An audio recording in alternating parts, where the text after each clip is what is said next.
কয়লা পাচার মামলার চার্জ ফ্রেম হলো মঙ্গলবার। আসানসোল সিবিআই আদালতে আগামী 21শে জানুয়ারি এই মামলার ট্রায়ালের দিন ধার্য হয়েছে।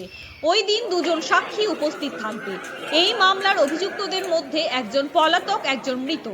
অভিযুক্তদের নামে আলাদা আলাদা মামলা রয়েছে বলে জানিয়েছেন কয়লা পাচার মামলার মূল অভিযুক্ত অনুপ মাঝি ওরফে লালার আইনজীবী অভিষেক মুখার্জি।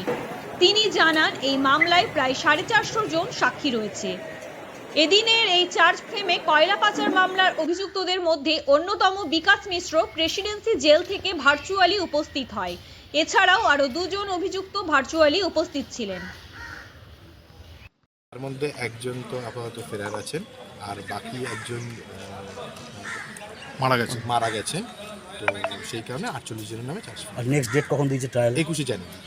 সেদিনকে কি তাদের কথা, সাক্ষ্যদের কথা শোনা হবে? সেদিনকে সাক্ষ্য তো অ্যাকিউজদের না, সাক্ষ্য হচ্ছে সাক্ষী যারা আছে তাদেরকে সাক্ষ্য দেওয়া হবে।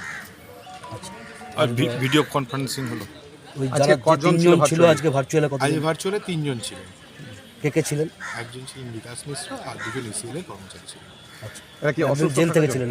একজন জেল থেকে ছিলেন, বাকি দুজন কি অসুস্থ থাকার কারণে? বাকি দুজন মনে হয় অসুস্থ।